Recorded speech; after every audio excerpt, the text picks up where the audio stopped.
Muy bien, buenas noches, ¿cómo están? Bueno, hoy no vamos a mirar 1 Samuel, ya dimos por terminado ese estudio, y no vamos a comenzar por ahora otro libro, porque está la idea de ahí de poder tener un estudio en los miércoles que vienen por delante acerca de la iglesia, ¿no? Porque gracias a Dios hay muchos hermanos nuevos, otros que hace años que estamos, pero que siempre tenemos la necesidad de recordar lo que la Biblia nos enseña acerca de la iglesia, hacer un estudio un poco sistemático de ese tema tan importante en la Biblia. Así que quería hablar algo acerca de Jesús, o de algo que Jesús dijo. Con la escuela dominical, con la clase de los niños más chicos, empezamos el año tratando de responder una pregunta, ¿no? Preguntándonos quién es Jesús, ¿no? Y bueno, tenemos ya las respuestas de cassette, ¿no? Que a veces, o cassette, de chip, no sé, de WhatsApp, ahora ¿cómo se dirá? Esas que estamos acostumbrados a responder inmediatamente.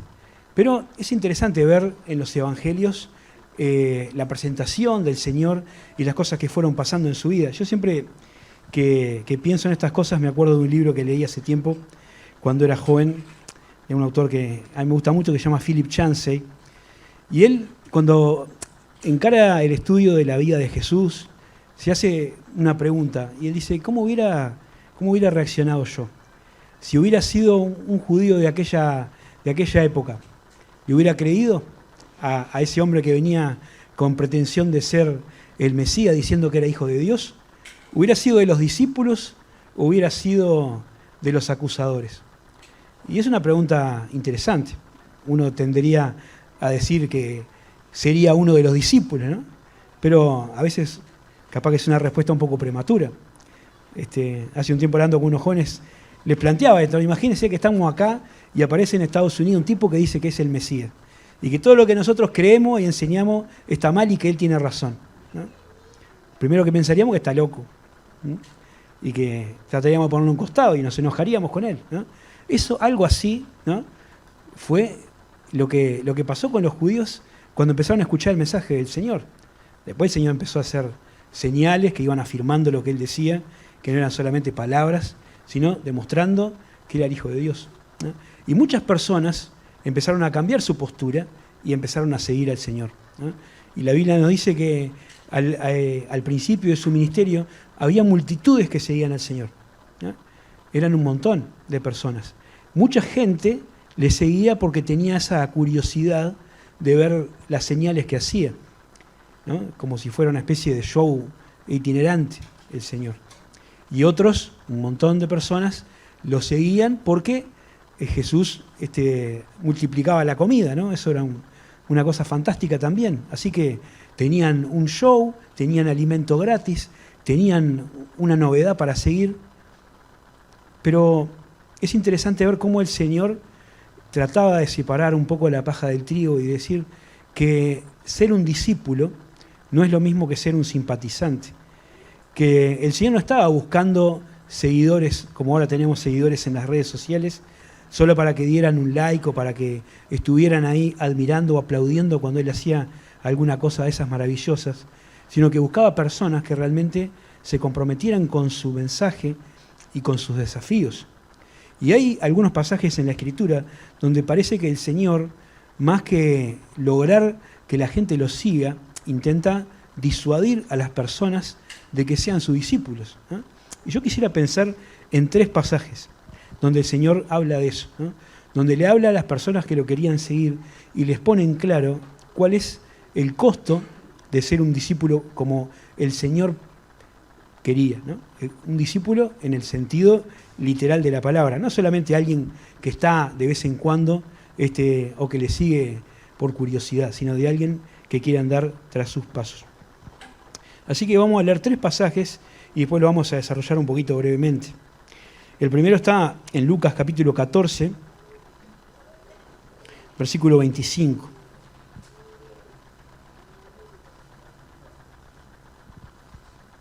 Y arranca así, ¿no? Tiene un subtítulo puesto por lo menos en la versión Reina Valera que dice: lo que cuesta seguir a Cristo.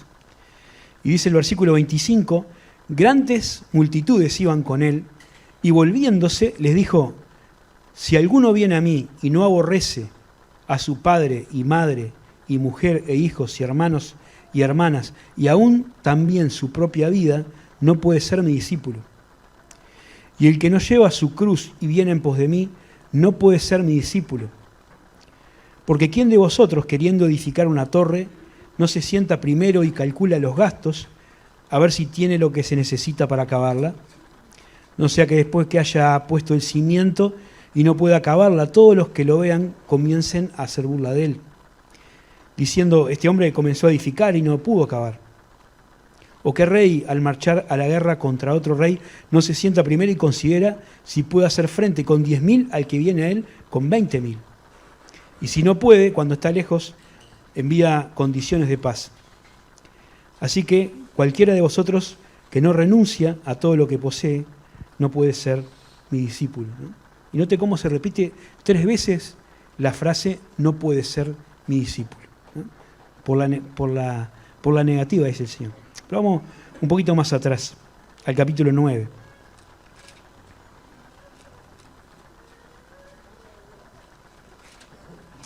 Y el versículo 56.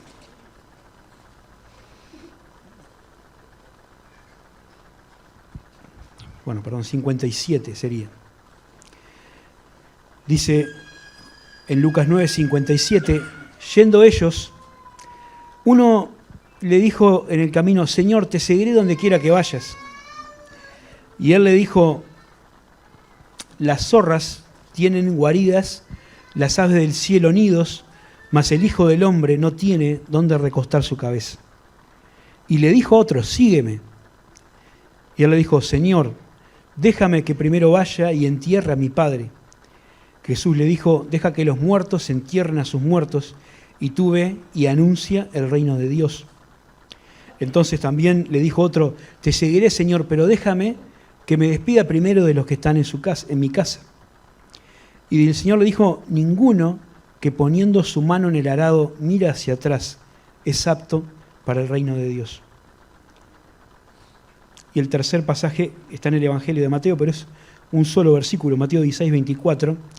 Jesús dijo a sus discípulos, si alguno quiere venir en pos de mí, niéguese a sí mismo, tome su cruz y sígame. Y cada uno de estos pasajes, de estas 3 situaciones en las que el Señor confronta a personas que lo querían seguir, encontramos 3 cosas que a veces impiden que nosotros mismos seamos discípulos en la medida en que el Señor quiere que seamos. En el primer pasaje vimos que a veces hay cosas que interfieren, hay interferencia, ¿no? Y Jesús dice que para poder ser un discípulo de Él tenemos que renunciar a todo lo que poseemos, ¿no? Si alguno no renuncia a todo lo que posee, no puede ser mi discípulo. En el segundo pasaje vimos que un obstáculo para seguir a Jesús es la ineptitud, ¿no? El que pone su mano en el arado y mira atrás no es apto para el reino de los cielos. Y ahí nos va a hablar de la importancia de la fidelidad, de mirar para adelante y caminar con una sola dirección. Y en el tercer pasaje nos habla de la inacción, ¿no? De personas que quizás tienen un deseo o una voluntad de seguir al Señor, pero que en realidad no avanzan en ese sentido, ¿no? Y solo se quedan en las palabras. Y ahí me gustaría pensar un poquito en lo que realmente tiene que motivarnos para seguir al Señor. El primer pasaje, este de Lucas 14, que leímos al principio, dice que había grandes multitudes que seguían al Señor. Pero él, en vez de estar contento con esa situación, y decir, bueno, mira qué bien, cada vez somos más los que me siguen, empieza a decirle a la gente que no podían ser discípulos de él, no podían ser auténticos seguidores, si no estaban dispuestos a renunciar a todo lo que poseían. Y arranca, si ustedes se fijan en ese pasaje, arranca con una frase que parece muy, muy chocante. Voy a volver al capítulo 14, porque Jesús dice, si alguno viene a mí y no aborrece a su padre, madre, mujer e hijos, hermanos y hermanas, y aún también su propia vida, no puede ser mi discípulo, ¿no? Y esta palabra de aborrecer no tiene tanto la connotación que hoy le damos nosotros en nuestro lenguaje. Nosotros hoy cuando pensamos en aborrecer, pensamos en un sinónimo de odiar, ¿no? Pero no es ese el sentido con el que se escribe acá, sino tiene que ver más bien con una preferencia, ¿no? Es que nuestra principal preferencia, nuestra prioridad número uno, tiene que ser el Señor, ¿no? Si alguien tiene en primer lugar una cosa que no sea el Señor, no puede ser un auténtico discípulo de Jesús, ¿eh? Y fíjense que Jesús pone esto en comparación, no con pecados, ¿no? Porque alguno podría decir, bueno, si alguno sigue mintiendo, sigue robando, sigue hablando mal, sigue adulterando y todas estas cosas que sabemos que son pecados, si alguno sigue viviendo una vida de pecado, no puede ser mi discípulo, ¿no? Y eso está perfecto y la Biblia también lo dice. Pero acá el Señor dice que uno no puede ser un discípulo como el Señor quiere que seamos si hay cosas que están ocupando el primer lugar en su vida y que no sean el Señor. Aunque sean cosas legítimas, aunque sea la familia, aunque sea la esposa, aunque sean los hijos, aunque sea su propia vida. Y cuando uno empieza a entender el mensaje del Evangelio, de lo que dice Jesús y lo que desarrollan los apóstoles después en las cartas, uno se da cuenta que cuando Dios está en el primer lugar y en el centro de la vida, ¿no? Todos los afectos y todas las prioridades se acomodan y funciona mejor, ¿eh? Poner al Señor en primer lugar no quiere decir que uno no vaya a amar a su esposa o a sus hijos, o que no vaya a ser responsable en su trabajo, por ejemplo, ¿no? Porque la Escritura nos enseña que cuando uno ama a Dios, ama también al prójimo, ¿eh? Y que cuando uno quiere obedecer al Señor, ama a su esposa como el Señor amó a la iglesia. Y que cuando uno ama a Dios, ama a sus hijos, ¿no? Y trata de educarlos en la disciplina y amonestación del Señor. Así que no es una competencia, es solamente una forma de ordenar nuestra vida. Por lo tanto, dice Jesús que el que quiere ser su discípulo tiene que estar dispuesto a relegar todas esas cosas para poner al Señor en primer lugar. Y cuando Jesús habla de renunciar a todo lo que posee, no está hablando de una especie de voto de pobreza en la que uno tiene que despojarse de todos los bienes materiales que tiene y andar ahí descalzo por la calle. Lo que el Señor quiere decir es justamente eso, que ninguna de esas cosas puede ocupar nuestra atención más que el Señor, ¿no? Nuestra vida no puede estar orientada a disfrutar o a perseguir cosas materiales, ¿no? A tratar de obtener reconocimiento de la sociedad, ya sea porque uno es un empresario exitoso o es un deportista que le va bien, o lo que sea que elija como profesión, ¿no? O disfrutar de comodidades, todas esas cosas, lo hemos dicho muchas veces, no es que estén mal, pero cuando empiezan a ocupar el primer lugar de nuestra vida y a desviar nuestra atención, entonces se convierten en un peso y en un lastre que nos impide avanzar. Y es una buena pregunta para analizar nuestra vida. ¿Cuál es el objetivo de nuestra vida? ¿A qué estamos dedicados? ¿A qué cosa le dedicamos nuestro esfuerzo, nuestro tiempo, nuestra reflexión? A veces hay muchas personas en nuestro entorno que no pueden dormir, que no pueden comer, que la pasan mal porque están siempre pensando en diferentes tipos de problemas, ¿no? O cómo hacer más plata, o cómo pagar aquello, o cómo comprar lo otro, o cómo alcanzar aquel tal o cual cosa, ¿no? O en problemas que tienen que resolver por haber tomado decisiones malas. Que nuestra prioridad, ¿no? Y nuestro esfuerzo y nuestros recursos estén orientados a realmente tratar de agradar al Señor y glorificar a Dios, ¿no? Porque la Biblia dice que fuimos llamados para esto, para glorificar a Dios y para servirle, ¿no? Y deshacernos de todas las cosas que se oponen o que se interponen, capaz que es mejor dicho, a ese primer lugar que debe tener el Señor. No necesariamente tenemos que quitarlas absolutamente, pero sí, sin duda, ponerlos en el lugar en donde están, ¿no? Y un ejemplo que es muy ilustrativo de lo que Jesucristo quiere decir, lo tenemos ahí en ese momento en Lucas 18, cuando se nos relata el encuentro de Jesús con el joven rico, con el que conocemos con el joven rico, ¿no? Porque este hombre era alguien que tenía una vida moralmente ordenada, por lo menos es lo que él creía, que guardaba los mandamientos y que quería seguir al Señor, pero no estaba dispuesto a renunciar a todo lo que poseía, ¿no? El problema era que sus riquezas, ¿no?, sus intereses económicos, estaban por encima del Señor. Y cuando Jesús le señaló eso, él dice que no fue capaz de invertir ese orden y se fue triste, ¿no?, porque no supo renunciar a todo lo que poseía. Y me preguntaba si hay algo en nuestra vida a lo que no estemos dispuestos a renunciar para que el Señor sea el que ocupe el primer lugar. Y si lo hay, entonces quizás en algún momento, ¿no?, terminemos haciendo como este joven rico, ¿no?, y retirarnos tristes porque el Señor no nos satisface, ¿no?, porque no está en el primer lugar de nuestra vida. En el segundo pasaje también hay unas palabras duras. Leímos en Lucas 9 que había personas que querían seguir a Jesús y Jesús le dijo: las aves del cielo tienen nidos, ¿no?, las zorras tienen guaridas, el Hijo del Hombre no tiene dónde recostar su cabeza. Y después el Señor le pidió que le siguiera, pero esos después se empezaron a poner alguna clase de excusas y diciendo que primero querían esperar a que su padre muriera y otros tenían otras cosas que hacer. Entonces el Señor les dijo que hay una condición que tienen que cumplir todos los que quieran ser discípulos de Él, y es que tienen que ser aptos para estar en el reino de los cielos. El que pone su mano en el arado no puede mirar atrás, dice Jesús, ¿no?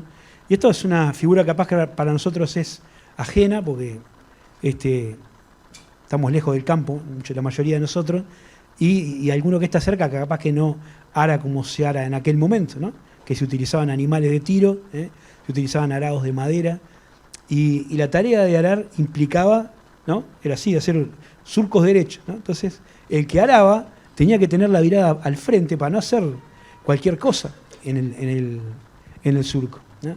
Así que Jesús decía, aunque el animal que va adelante levante tierra, ¿no?, ese polvillo seco que a veces había en la zona de Israel, hay todavía, moleste la visión, el que quiere arar prolijo, el que quiere arar bien, no puede volver la cara, no puede mirar para atrás. Claro, el Señor está hablando, usando esto como una figura, ¿no? No está hablando de que cuando alguien quiere ser un auténtico discípulo del Señor, tiene que mantenerse firme, mirando adelante, mirando al Señor, ¿sí?, mirando el objetivo para el cual fue llamado.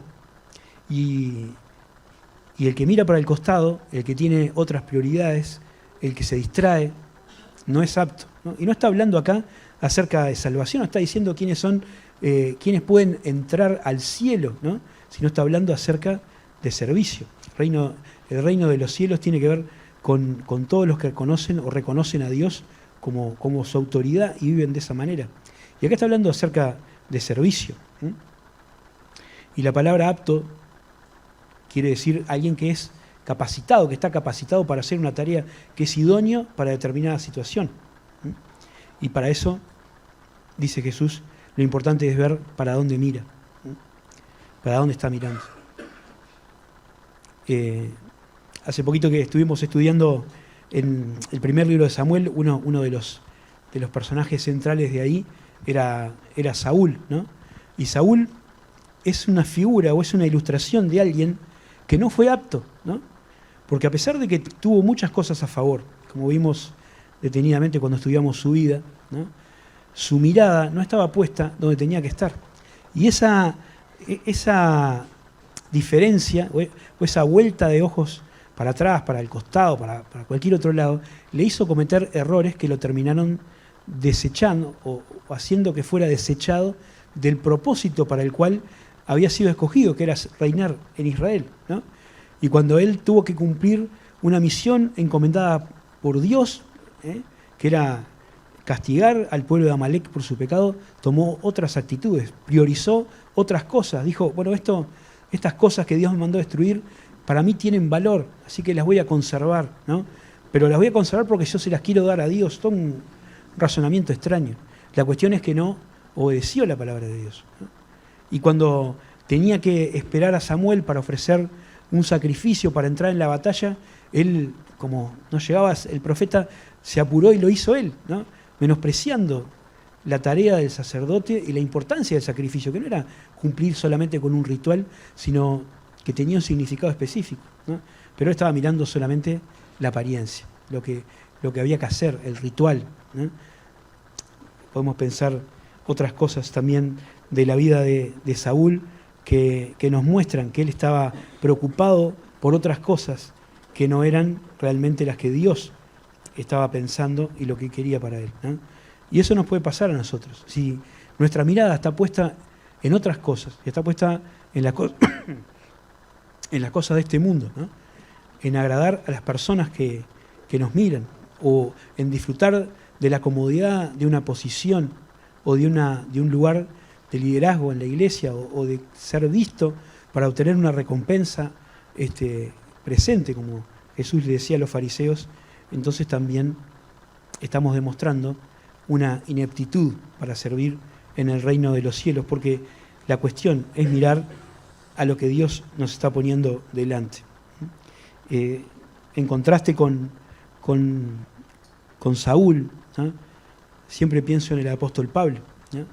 Y el apóstol Pablo fue un hombre que tenía claro para dónde tenía que ir, ¿no? Y tenía su mirada puesta en aquello a lo que quería alcanzar. Y hay un versículo, hay muchos versículos, pero hay uno que a mí me impacta mucho, que es Hechos capítulo 20, versículo 22, ¿no? que me hace pensar en dónde tenía puesta Pablo su mirada y en dónde nosotros tenemos que tener puestos nuestros ojos también. Dice en Hechos 20, 22, pero de ninguna cosa hago caso, ni estimo preciosa mi vida para mí mismo, con tal de que acabe mi carrera con gozo y el ministerio que recibí del Señor Jesús para dar testimonio del Evangelio de la gracia de Dios, ¿no? Pablo dice estas palabras cuando está despidiendo de un grupo de ancianos de la iglesia de Éfeso, ¿no? Y él sabía que en el transcurso del viaje que estaba por emprender le esperaba nada más ni nada menos que la muerte, la cárcel y la muerte. Se lo habían anunciado a algunos que tenían la capacidad de profetizar, ¿no? Y le habían dicho lo que iba a pasar, pero él dice, yo lo que quiero hacer, como dice en Filipenses, es alcanzar aquello para lo cual el Señor me alcanzó a mí, ¿no?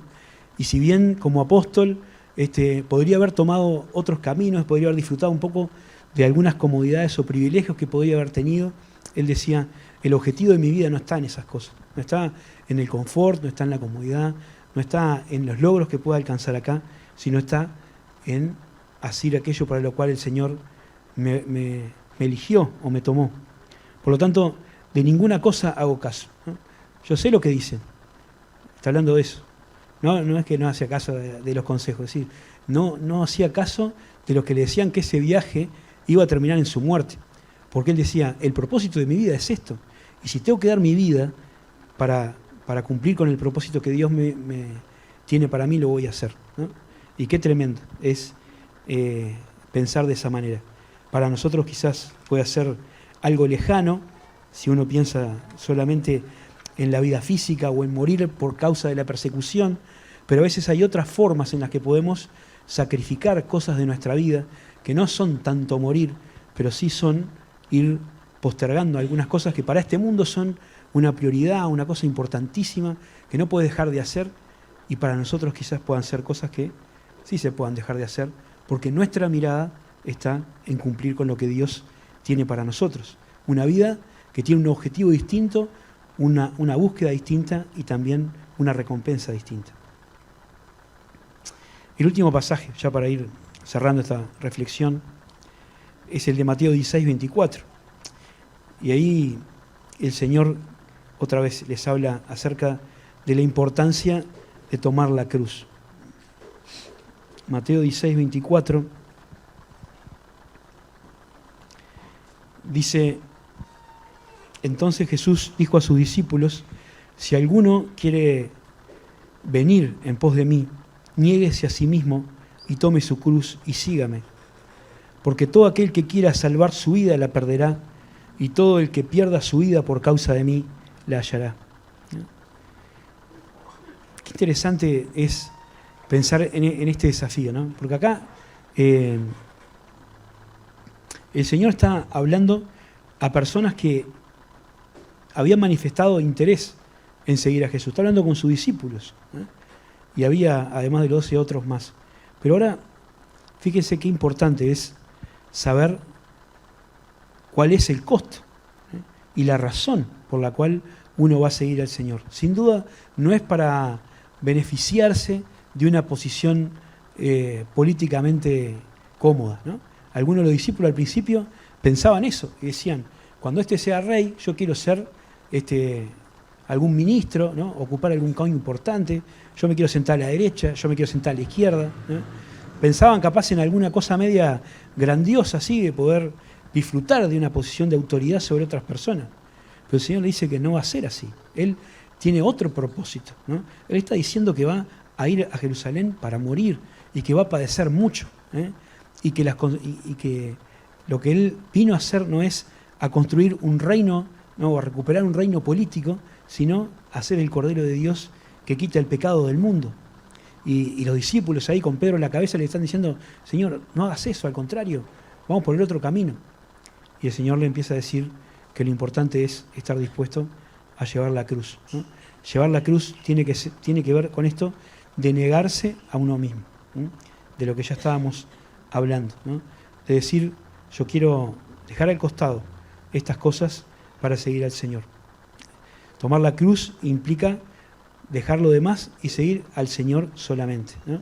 Implica esfuerzo, implica sacrificio, implica a veces dolor, ¿no? Implica incomprensión de otras personas que dicen, pudiendo hacer tal cosa, estás haciendo eso, pudiendo irte para allá, te quedás acá.